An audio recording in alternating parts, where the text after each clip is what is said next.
오늘 아침을 여는 말씀은 레위기 4장 3절의 말씀입니다. 만일 기름 부음을 받은 제사장이 범죄하여 백성의 허물이 되었으면 그가 범한 죄로 말미암아 흠없는 숫송아지로 속죄 제물을 삼아 여호와께 드릴지니. 할렐루야. 오늘 말씀을 통해서 주님의 뜻을 깨닫는 지혜와 기도의 응답을 누리는 은총이 우리 모두에게 넘치게 될 줄로 믿습니다. 레위기의 핵심 단어는 거룩입니다.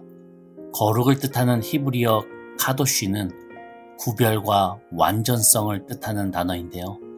하나님의 명령이었던 내가 거룩하니 너희도 거룩하라고 하는 그 레위기 11장 45절의 말씀은 이 성도인 우리가 세상과 구별된 삶의 가치관과 거룩한 방식으로 살아가라고 하는 그 하나님의 초대입니다. 광야 생활을 하던 이스라엘 백성은 이 제사를 통해서 하나님과 교제하며 하나님의 자녀의 정체성을 유지했었습니다. 그러나 광야 생활 중에서도 연약한 우리가 모여 살다 보니까 죄로 인해서 넘어지고 하나님과의 그 관계가 무너지는 사람들이 생겨나게 되었다고 하는 것이죠.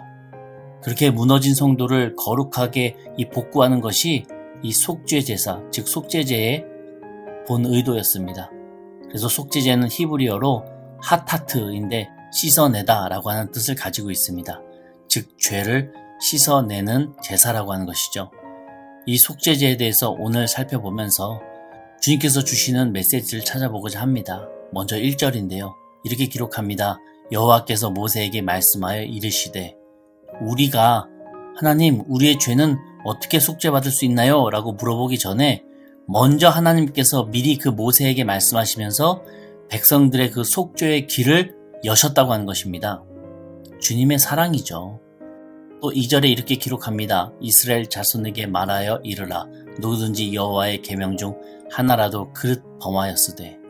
그릇 범하였다라고 하는 말은 일부러 알면서 죄 짓는 것이 아니라 나도 모르게 죄를 범했다라고 하는 그런 뜻입니다. 살다 보니까 10계명 중에 어느 것 하나하나 나도 모르게 어기고 있었다고 하는 것이죠. 하나님의 이름을 함부로 망령되이 남발했고 또 안식일을 거룩하게 지키지 못하고 있었고 부모님을 공경하지 못하고 있었고 남의 것을 탐내고 또는 거짓 증언하고 도둑질하고 심지어 간음까지 하는 이런 일을 내가 하고 있었다고 하는 것입니다. 10계명 10가지 중에 지키는 것이 오히려 더 없는 그런 삶이 이스라엘의 삶이었다고 하는 것이죠. 우리도 비슷하지 않습니까? 한 가지를 타협하면 다른 한 가지도 연이어서 무너집니다. 그렇게 죄에 묻은 삶을 살아가다가 점점 하나님의 백성으로서의 그 향기가 사라지게 되고 하나님 앞에서 나는 등을 돌린다고 하는 것이죠. 그래서 성경은 가장 먼저 누구를 지금 소개하고 있는가? 죄에 대해서 가장 민감하게 살아가야 할 그 제사장의 죄부터 말씀을 하십니다. 3절부터 12절까지 제사장의 그 속죄제 방법에 대해서 일일이 설명을 하세요. 그리고 13절부터 21절까지는 이스라엘 온 회중이 죄를 범했다면 어떻게 속죄제를 드려야 할지 설명합니다. 그리고 22절부터 26절까지는 족장이 죄를 범했다면 어떻게 속죄제를 드려야 할지 설명하시고 마지막으로 27절부터 35절 끝까지는 이 평민 한 사람이 죄를 범했다면 어떻게 속죄제를 드려야 할지를 설명을 합니다. 특이한 것은 오늘 이 레위기 4장에서는 이런 표현이 나와요. 제사장이 그를 위해서 속죄한 즉 그가 죄사함을 받는다 라고 하는 말이 20절, 26절, 31절, 35절 이렇게 반복해서 4번이나 나옵니다. 근데 이 표현이 없는 것이 누구냐라고 하면 바로 3절에 나오는 제사장 자신이었어요. 제사장에 대해서는 누가 그에게 죄를 깨우치게 했다 또는 제사장을 위해서 속죄한 즉 그가 사함을 받았다라고 하는 말이 없습니다. 이 말은 무슨 뜻인가 하면은 제사장은 그야말로 가장 죄에 민감해야 된다고 하는 것입니다. 오늘날 제사장이 누구입니까? 목회자요? 아닙니다. 우리가 오해해서는 안 됩니다. 예수 믿는 모든 사람이 바로 하나님의 백성으로서 왕같은 제사장이라고 성경은 선포합니다. 베드로전서 2장 9절 앞부분인데요. 이렇게 기록합니다. 그러나 너희는 택하신 족속이요 왕같은 제사장들이요 거룩한 나라요 그의 소유된 백성이니 베드로 사도가 선포하기를 믿는 우리가 바로 택함받은 족속이고 왕같은 제사장이고 거룩한 백성이라는 것이죠. 이런 우리 믿는 사람들이 거룩한 제사장인데 어떻게 구체적으로 회개해야 되는지, 어떻게 속죄제를 드려야 되는지 성경은 초점을 맞추고 있습니다. 먼저 성소의 뜰에서 벌어지는 모습을 기록을 해요. 4절인데요. 그 숫송아지를 회막문 여호와 앞으로 끌어다가 그 숫송아지의 머리에 안수하고 그것을 여호와 앞에서 잡을 것이요. 2번이나 반복되는 표현이 이 4절에 있습니다. 무엇입니까? 바로 여호와 앞에서라고 하는 내용이에요. 우리의 죄는 여호와 앞에서만 해결됩니다. 나 혼자서 스스로 도 닦는다고 해결될 문제도 아니고요. 스스로 공부하고 스스로 깨우친다고 해결될 수 있는 문제도 아닙니다. 죄의 문제는요, 하나님 앞으로 나아갈 때만 해결받을 수 있다고 하는 것이죠. 그렇게 제사장은 제물을 여호와 앞으로 끌어다가 여호와 앞에서 잡으며 자신의 죄를 하나님께 낱낱이 밝히며 회개해야만 했다고 하는 것입니다. 이제 성소 뜰을 지나서 성소 회막으로 들어가는데요. 5절에 보시면은 제사장은 그 숫송아지의 피를 가지고 회막으로 들어가서 라고 말하죠. 이 숫송아지 제물의 피가 뚝뚝 떨어지는 것을 보면서 무슨 생각을 했겠습니까? 이것이 나의 피가 되어야 하는 것인데 내 대신 이 동물이 죽어서 이렇게 피가 들여지는구나 생각을 했겠죠. 바로 대속입니다.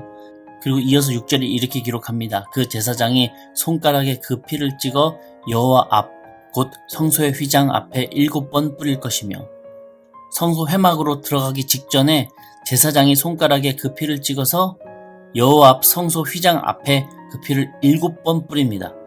7번은요 완전수입니다. 피를 7번 뿌렸다고 하는 것은 주님, 나의 생명이 이 피를 통해 7번 주님께 드려집니다 라고 하는 의미예요.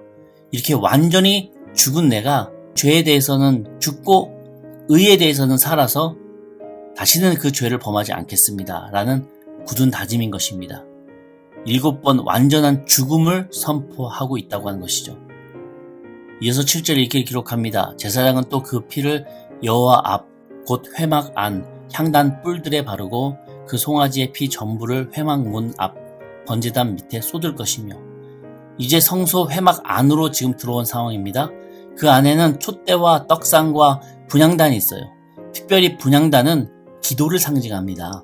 이 분향단 내 귀퉁이에 있는 뿔에다가 이 동물의 피를 바른대요. 원래는 내 피를 발라야만 했지만 주님의 은혜로 대신 이 동물의 피를 바르는 거죠.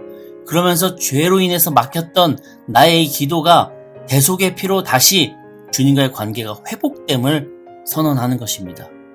여러분, 우리가 죄를 지으면 가장 먼저 뭐가 막히는지 아십니까? 기도가 막히게 되어져 있습니다. 죄의식 때문에 그래 나는 죄인이야, 나는 더러워, 나는 하나님 앞에 나아갈 수가 없어, 왠지 기도하기가 부끄럽고 숨고 싶어요. 근데 이게 사탄의 전략입니다. 너 같은 죄인이 기도하는 걸 주님이 들어주실 리가 없잖아. 그리고 그런 파렴치한 죄를 짓고서 너가 어떻게 염치 없이 기도하려고 하니? 너 진짜 안 되겠다. 너 기도하기 전에 먼저 똑바로 좀 살아. 똑바로 살아가면서 인간성 회복하고 그 이후에 너 기도해. 이렇게 사탄은 유혹을 해요. 여러분, 이거 맞는 말입니까? 우리는요, 하나님과의 관계가 끊어진 채로 똑바로 살 수가 없습니다. 주님과의 관계가 회복되어야만 다시 그 살아갈 힘을 얻고 바르게 살아갈 수 있어요. 사탄은 항상 이렇게 순서를 바꿈으로써 우리를 헷갈리게 만들고 결국에는 주님과 멀어지게 이끕니다. 그래서 제사장인 우리가 이 분향단 뿔 붙잡고 기도하는 거예요. 모세 때는 동물의 피를 뿔에 바르고 이 분향단 붙잡고 기도했듯이 지금 우리는 예수 그리스도의 피 묻은 그 십자가 붙잡고 기도하는 겁니다. 그럴 때 하나님과의 관계가 회복되고 하나님의 자녀로서 그리스도인의 삶의 능력을 얻게 되는 것이죠. 여러분, 혹시 죄 가운데 넘어지셨습니까? 누구한테도 말할 수 없지만 정말 나만 아는 그 죄가 있습니까? 정말 염치 없고 이 죄책감 때문에 먼저 그 죄의 문제를 어떻게든 수습하고 나서 하나님께 좀 나아가시려고 하시나요? 안 돼요. 하나님 없이 그 죄의 문제는 수습할 수가 없습니다. 사탄의 의도대로 나를 더 죄책감에 시달리고 넘어지게 할 뿐이에요. 예수님의 십자가 보혈의 능력을 믿고 그 십자가 붙들고 기도해 보십시오. 그럴 때 하나님께서 기다렸다는 듯 모든 것을 회복시키시는 주님의 역사를 경험하게 되실 것입니다. 8절부터 10절까지는 다시 성소 뜰로 돌아와서 이 송아지의 기름을 제거하는 것을 언급하십니다. 지금이야 동물성 기름이 건강에 안 좋다고 해서 최대한 제거하는 것으로 여기지만, 그러나 성경은 이 전장인 레위기 3장 16절에서도 나와 있듯이 이 동물의 기름은 하나님의 것으로 여겼었어요. 인간의 건강 여부를 떠나서 모세 당시에 이스라엘 사람들은 이 동물의 영양분이 기름에 저장되어 있다고 여겼고 힘의 원천도 기름에 있다라고 여겼습니다. 그래서 가장 엑기스로 여겼던 이 기름은 반드시 하나님께 태워 바침으로써 온전히 나의 모든 정성과 힘을 주님께 드린다라고 표현했다고 하는 것이죠.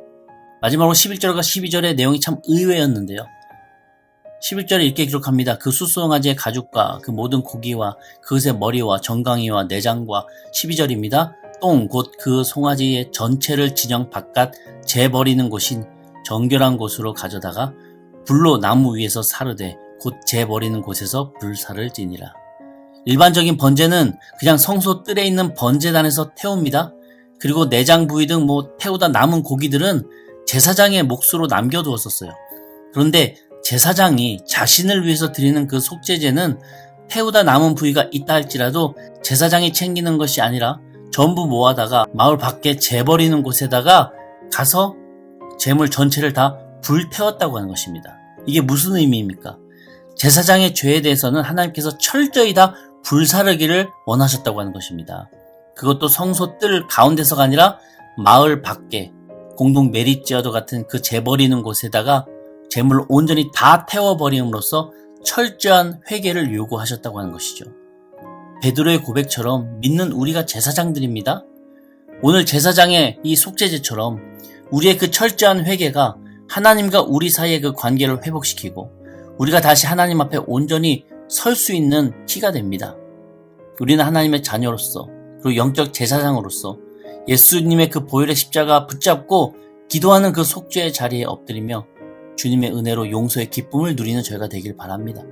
또한 내 마음과 목숨과 정성을 다해 하나님께 내 마음을 내어드리는 그 기도를 통해 주님과의 그 관계가 회복되는 자녀 되길 바랍니다.